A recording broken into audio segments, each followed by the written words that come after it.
nosotros no nos metimos a esto, ni llegamos aquí para hacer las cosas como siempre se han hecho. Nos metimos a esto y estamos aquí para hacer las cosas bien. Cada peso que se toma prestado es un peso que debe pagarse, que mañana no puede invertirse en educación, mañana no puede invertirse en salud, no puede invertirse en infraestructura, porque deberá ser pagado en intereses. El endeudamiento solo es defendible cuando cumple con tres factores esenciales: cuando es temporal, cuando es limitado y cuando se destina a inversión productiva que genera crecimiento. Este endeudamiento no cumple con ninguno de esos tres puntos. Le estamos entregando al Poder Ejecutivo una discrecionalidad que es alarmante. ¿Cómo usted me dice a mí que usted le va a entregar la potestad al Ejecutivo sin pasar por el Congreso de decidir la moneda, de decidir el mercado, los plazos, e incluso se le da la potestad de refinanciar hasta el 10% del total de la deuda pública sin aprobación del Congreso? Eso no es natural, eso no es correcto en ninguna democracia que se respete y en ningún Congreso que esté consciente de su responsabilidad de fiscalización. Esto, como decía mi compañero Danilo Díaz, es entregarle una tarjeta sin límites y sin saber quién la va a pagar al Poder Ejecutivo. El aspecto más grave, el que más nos llama la atención, es cómo se está hipotecando el futuro del país, con un endeudamiento que fundamentalmente se va a gastar en gasto corriente. No solamente algo que no es productivo, sino que, vuelvo y reitero, va contra de la ley de crédito público. Decirle que no a este proyecto es solicitar un gasto más eficiente y un endeudamiento de calidad. Es cumplir con nuestra responsabilidad como representantes, como fiscalizadores, como cuidadores del erario público. No voten a favor de este proyecto, se los pido encarecidamente, compañeros, porque definitivamente que no va de la mano con los mejores intereses de la República Dominicana. Estamos a tiempo. Si el PRM se los agradece, el pueblo se los cobrará luego. Muchas gracias. Gracias por estar con nosotros a esta hora. Este es Canal Nacional de Informaciones, CNI, siempre planteando las cosas como son. Ese que ustedes escucharon ahí es Charlín Mariotti Jr., diputado de la nueva camada. Charlín, hola, buenas tardes, buenos días y buenas noches. ¿Cómo estás? Bien, bien, muy buenas. Feliz, agradecido de estar aquí en este espacio, en Canal Nacional de Información. Es un placer compartir contigo. Bien.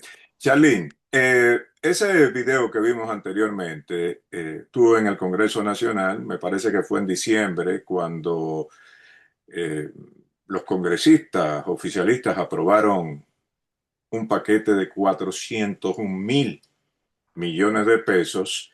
Este, Te veías activo, pero al mismo tiempo indignado. ¿Tú me puedes contar por qué la actitud eh, tuya al momento de tomar el turno y subrayar eh, sobre la cantidad de dinero prestado?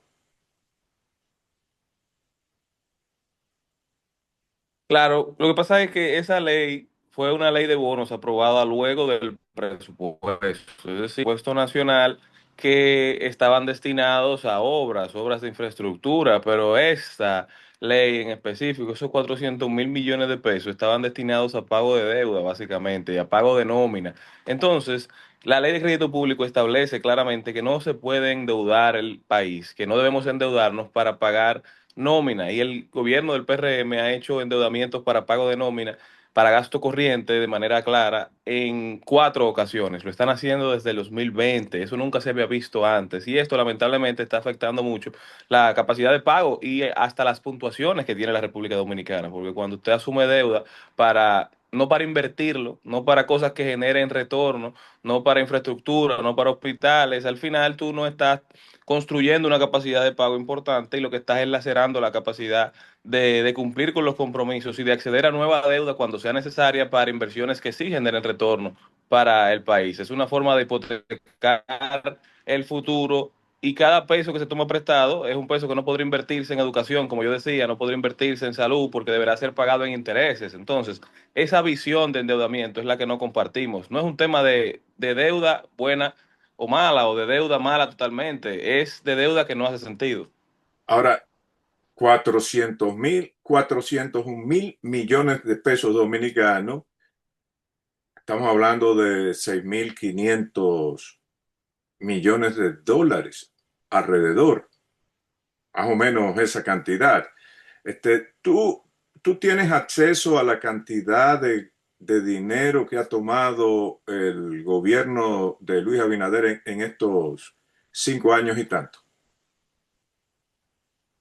El monto total no lo tengo, pero sé que supera con creces incluso todo lo que se tomó en en los 8 años de Danilo Medina y todo lo que tomó Leonel Fernández, incluso en sus 12 años, en apenas 5 años, ya han superado el nivel de endeudamiento. Y lo peor es que uno realmente no ve en qué se está invirtiendo, en qué se está gastando ese dinero, porque tú dirás que en el gobierno de Danilo se tomó mucho dinero, pero Danilo construyó una de cada 3 aulas que hay en República Dominicana, se construyó un teleférico, Leonel construyó el metro y construyó muchísimas otras obras de infraestructura, también muchas carreteras. ¿Qué ha hecho realmente el PRM con el dinero que tomó prestado?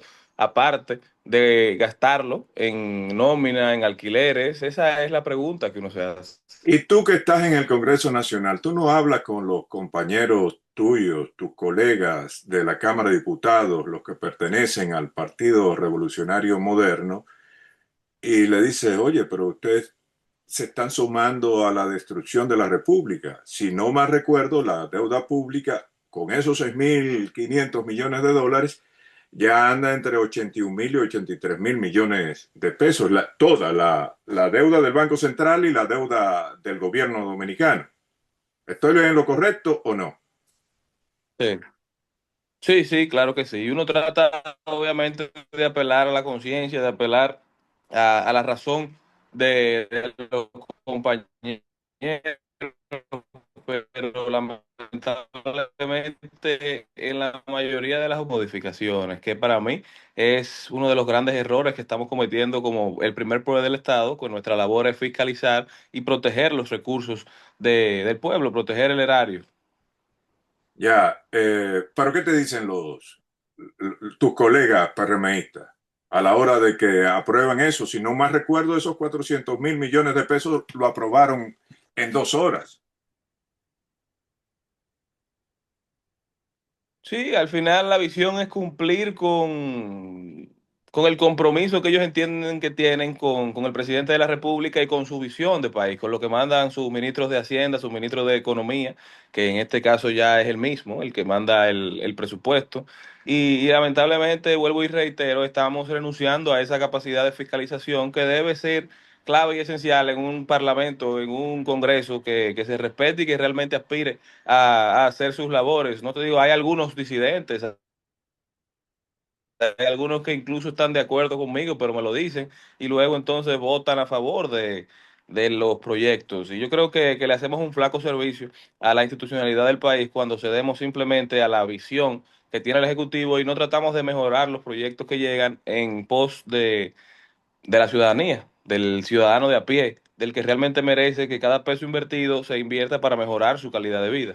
Bien, la elección tuya en el Congreso Nacional a mí me sorprendió gratamente y más tu comportamiento luego de asumir el cargo de diputado. Tú has hecho fuertes críticas al PRM por casos de corrupción y por los vínculos de ese partido con el narcotráfico. También denuncias sobre la falta de voluntad política del gobierno para reformar el Código Laboral, pese a consensos tripartitos. Has hecho cuestionamiento a la independencia judicial, especialmente tras decisiones del Consejo Nacional de la Magistratura y de la Suprema Corte de Justicia, y has hecho exigencia de transparencia en casos de desfalco como el caso Senasa. Criticaste el sistema eléctrico, el rol de Protecon y propuestas para mejorar la transparencia legislativa. Las inyectado en el Congreso, impulsar leyes con pasantías pagadas y acercar al Congreso a la ciudadanía. Cuando yo veo todo eso, yo digo, ¿por qué tú quisiste ser diputado? ¿Qué es lo que te impulsa?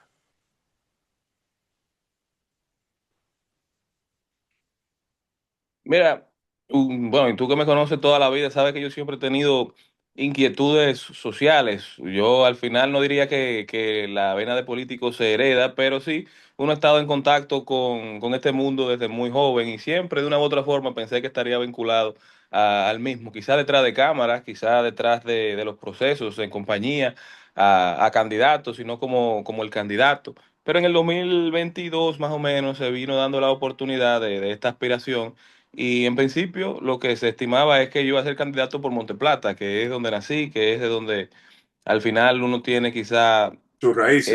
el abolengo, sí, las raíces y la trayectoria también política de mi padre y un equipo político del cual yo soy parte y me siento parte. Sin embargo, se dio la oportunidad de la aspiración por la capital, donde quizá no teníamos una candidatura con los matices y con los colores de la que podíamos presentar. En Monteplata, yo creo que aunque el resultado sería positivo a nivel partidario, se podía hacer daño una candidatura mía. Entonces, analizando los números, entendimos que por la capital era mejor, que también es un lugar de donde soy, donde me crié, donde fui a la escuela, donde voy a la iglesia, donde practiqué deporte, donde tengo también muchos vínculos primarios.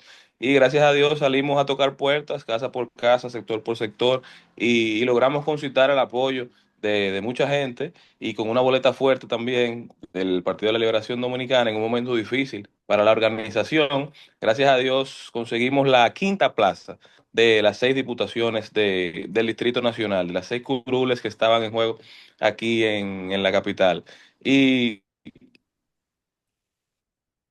en principio era el deseo de darle una voz a mi generación, de darle una voz a mi partido en momentos donde yo entendía que la sociedad quizá ya estaba cansada de los mismos rostros y que no nos estaban dando la oportunidad de explicar la obra y de explicar todo lo que habíamos hecho en favor del desarrollo de la República Dominicana. Hoy en día nos hemos convertido en una voz desde la oposición, tratando de generar controles, de fomentar la institucionalidad, de fomentar la transparencia, y con esa visión es que hemos enfocado nuestra gestión. Al final uno tenía o uno tiene muchos proyectos personales, pero uno, como yo soy uno de 190, tengo también que estar claro de que no solamente mis proyectos importan, y a veces la agenda de un diputado de oposición es la agenda de la Cámara. Por eso tú leías ahora muchos temas de los cuales yo he opinado y es en base a estudios, es en base a análisis, es en base a involucrarme en cada situación que llega y dedicarle horas de estudio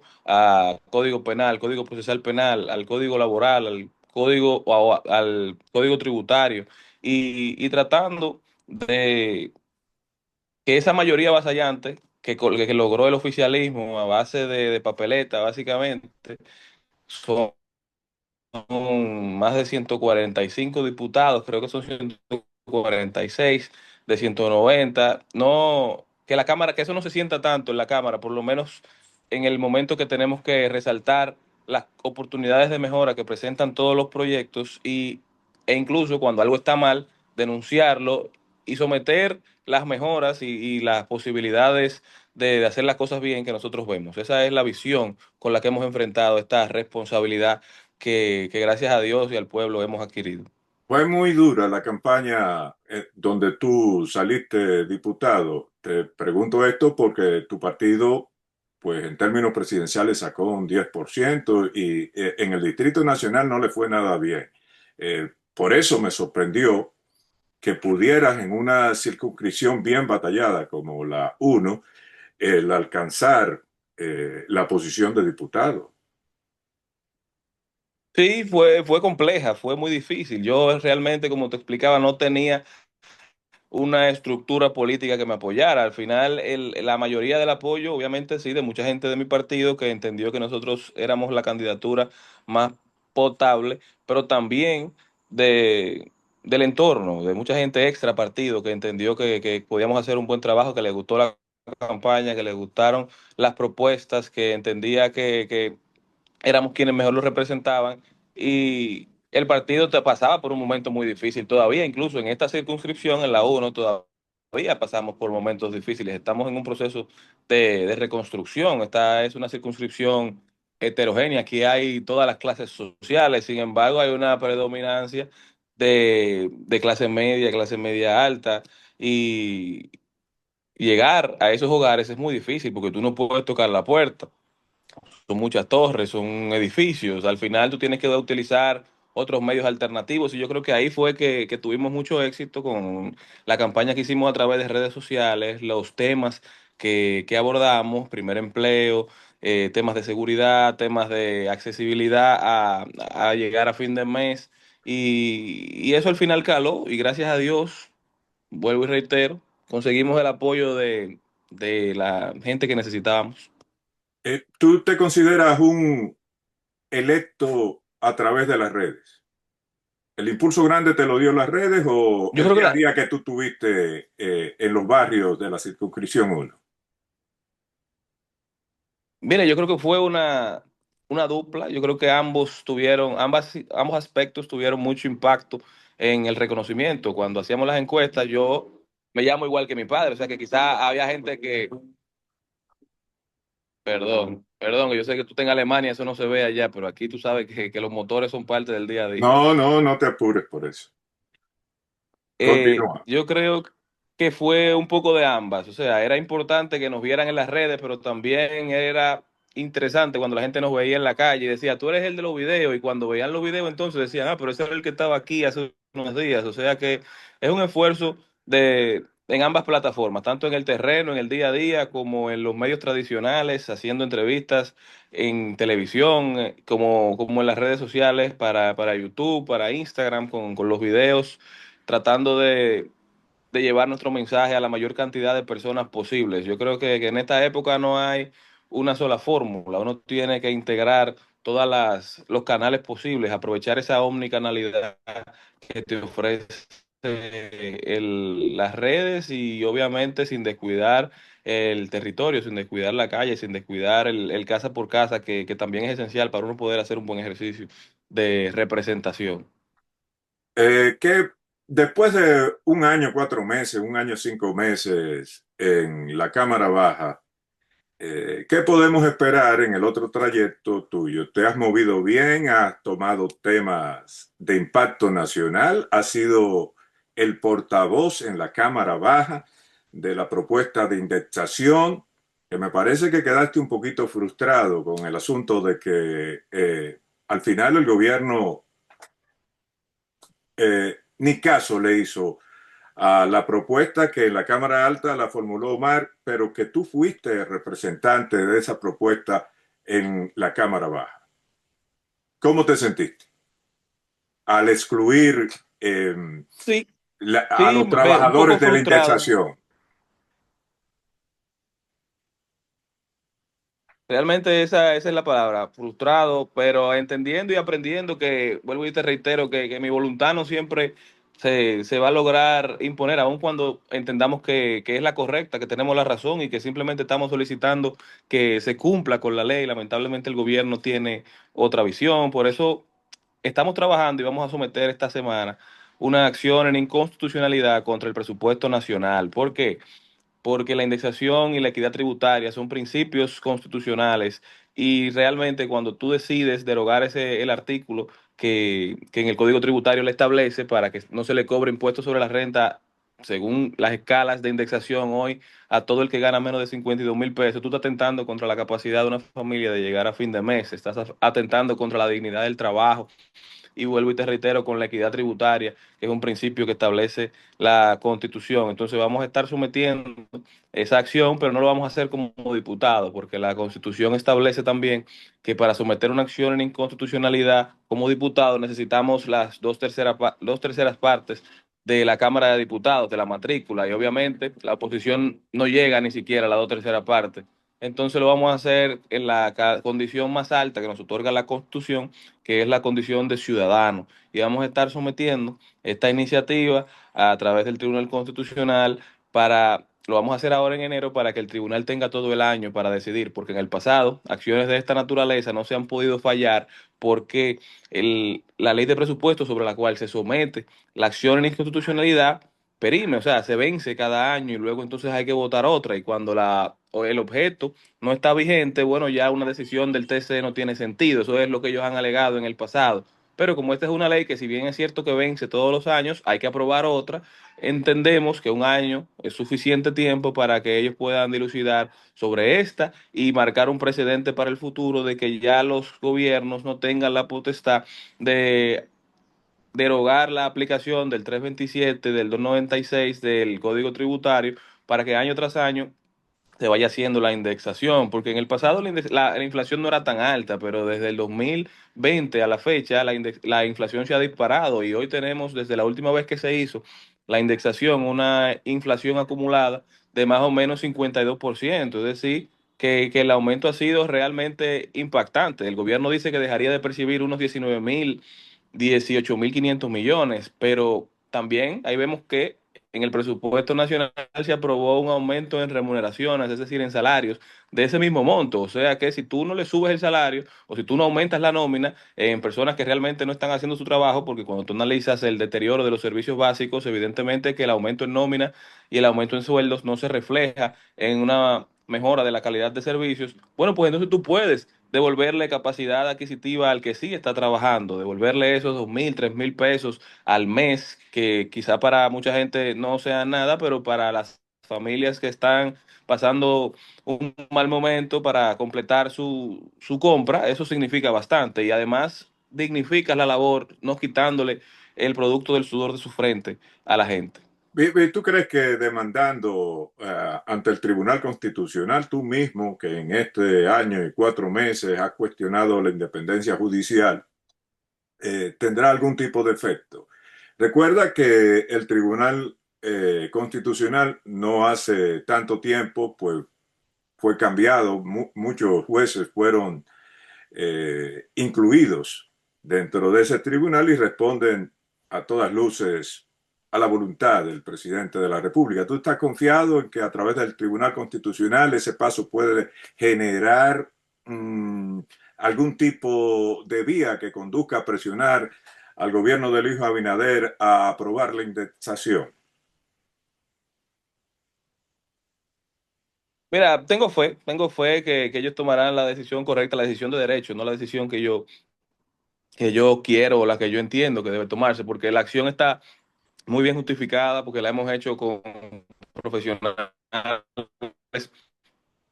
del derecho constitucional que tenemos disponible ahora para seguir luchando por que la indexación se logre. O sea que tengo fe porque debo tenerla, pero realmente espero que ellos tomen la decisión correcta.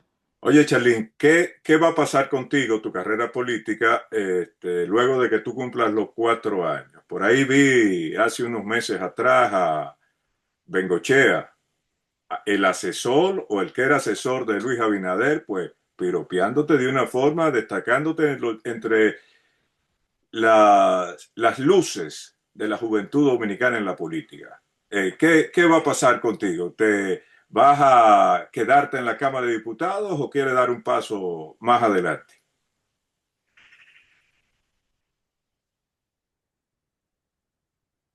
Mira, yo mi primera intención, a propósito de eso que mencionas de don Mauricio de Bengochea, tuve la oportunidad de agradecerle personalmente en un momento que lo vi, coincidimos en un lugar público y de agradecerle por las valoraciones, de tener una breve conversación con él, o sea que eso me impactó mucho en el momento que lo vi, creo que fuiste tú mismo que me lo mandaste y ahí lo vi en una entrevista creo que en Listín Diario, o sea que eso fue algo importante o que lo valoro de manera positiva.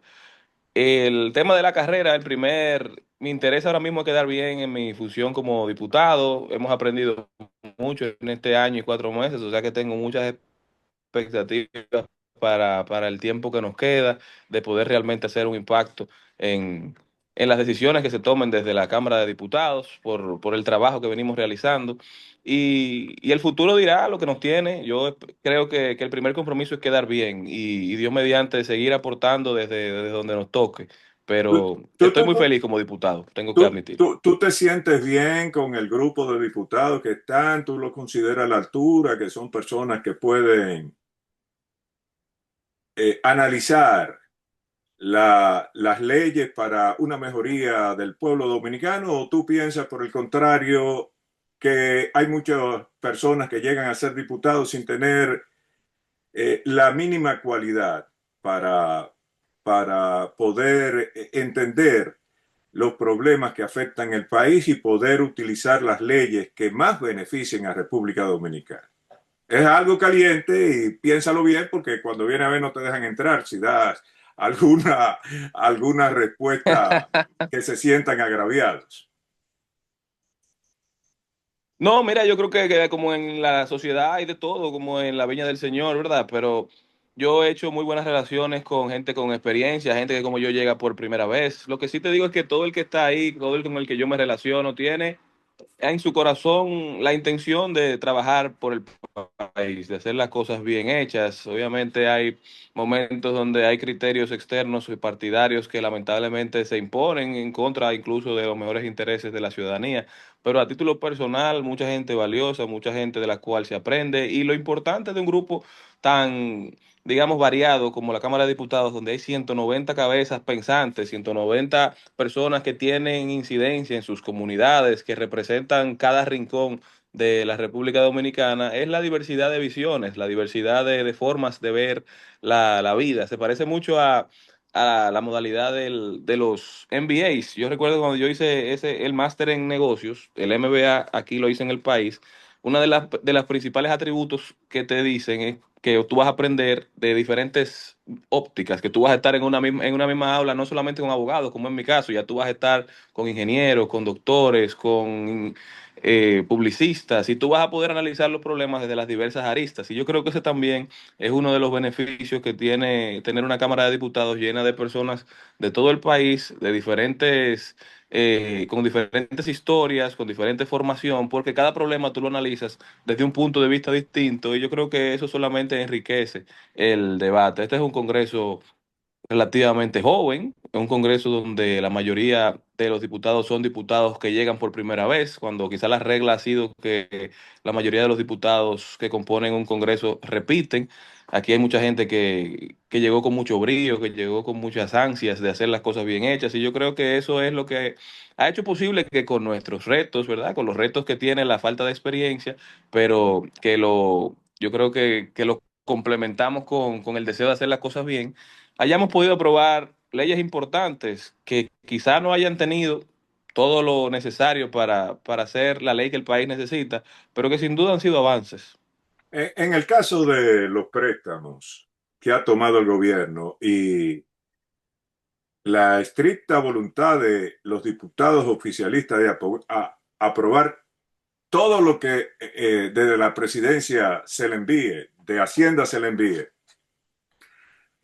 tú vas en esa misma consonancia de lo que hablaste de tus compañeros con ese maratón de préstamos que han aprobado los congresistas, básicamente oficialistas, en o en los periodos de gobierno de Luis Abinader.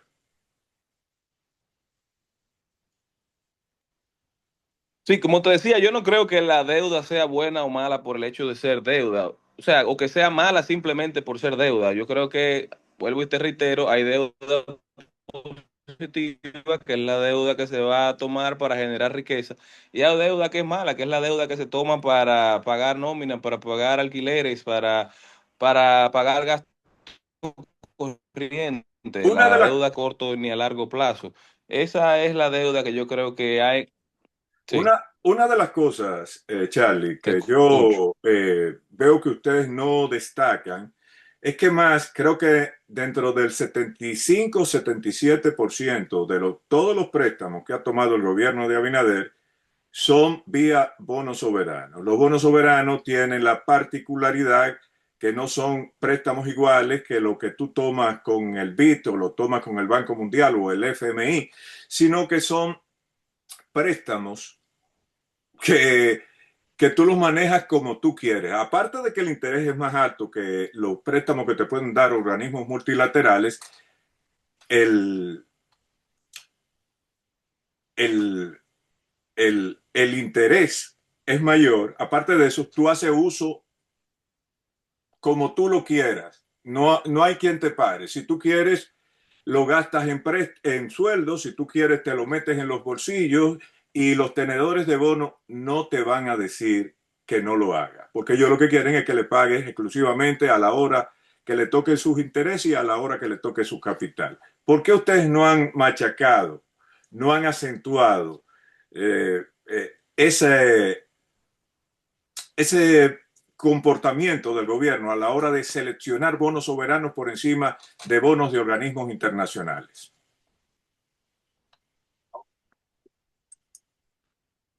Mira, yo al final en la locución o en la intervención que tuve en diciembre, perdón, hablando de los 400.000 millones, mencionaba esa situación que al final son mecanismos muy discrecionales. Tú le das la potestad al gobierno de decidir el monto, de decidir la moneda, de decidir, de renegociar hasta el 10% de la misma deuda sin pasar por el Congreso nueva vez. Es decir, tú le das una tarjeta de crédito abierta sin saber quién la va a pagar ni a qué tasa la va a terminar pagando. Y eso me parece a mí que lacera la función de fiscalización del Congreso, como mencionaba en anterioridad. Y es la visión que tiene este gobierno, una visión de operar sin respeto a los controles, de operar sin respeto a la división de poderes y de lacerar la institucionalidad dominicana en todos los los sectores, y esa lamentablemente es la visión con la que está operando el gobierno del presidente Abinader. Vemos las faltas de respeto constantes al Congreso y a su potestad. Por ejemplo, cuando se decidió darle la milicia norteamericana a estar presente en los aeropuertos con aprobación del Senado de la República y lamentablemente utilizaron un acuerdo firmado por Balaguer hace 1000 años y no pasaron por el Congreso. También cuando hicieron la declaratoria de emergencia, luego de las tormentas de octubre, noviembre, también lo hicieron sin pasar por el Congreso, utilizando mecanismos que son previos a la Constitución del 2010. Y esa es la forma en que Luis Abinader ha operado de una manera, a mi entender, autoritaria, porque ¿qué le pesa al presidente Abinader hacer las cosas como manda la Constitución si él tiene la mayoría en ambas de De la Cámara, sí. fondo? Una pregunta ya al final. ¿Cómo tú ves Exactamente. la situación por la que atraviesa el país? ¿Cómo tú proyectas que llegaremos, las condiciones de vida de los dominicanos, las grandes mayorías, a mayo del 2028?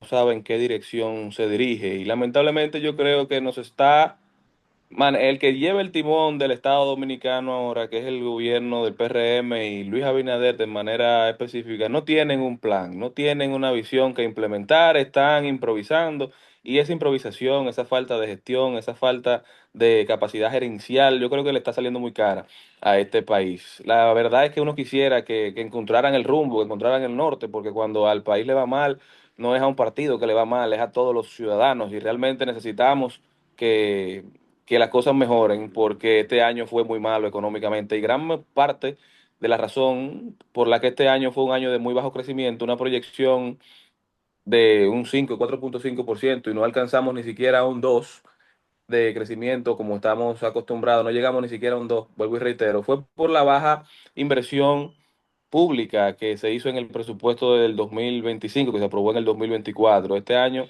se aumentó la inversión en gasto de capital, pero no será suficiente tampoco. O sea que deben haber otros factores. Esperemos que el escenario internacional también sea un poco más predecible, pero a lo interno yo creo que es falta de un plan y de ejecución que nosotros estamos, porque aun cuando el gasto de capital que se presupuesta es bajo, la ejecución es aún más baja. Y lamentablemente en países como el de nosotros, el crecimiento va de la mano con la inversión pública, la inversión privada va de la mano con la inversión pública. Y eso es algo que este gobierno tiene que entender y empezar a poner el dinero en los lugares donde realmente genere rentabilidad. Yo creo que eso es lo que uno quisiera ver en lo que queda de gobierno.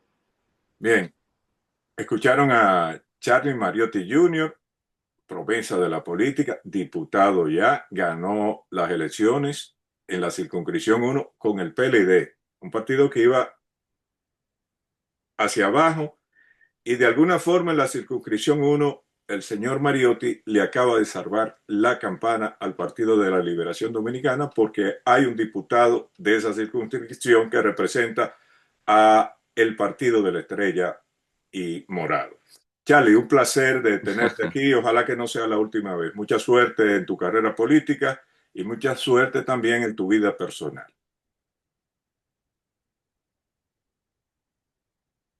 Gracias, gracias. Siempre un placer compartir contigo en este programa. Y ¿por qué no? Ya en al final resaltar que tú eres mi tío favorito. Gracias a Charlene por todo eso. Bueno, terminamos esta entrevista familiar con el diputado Charlie Mariotti, hijo, aquí en Canal Nacional de Informaciones CNI, donde planteamos las cosas como son.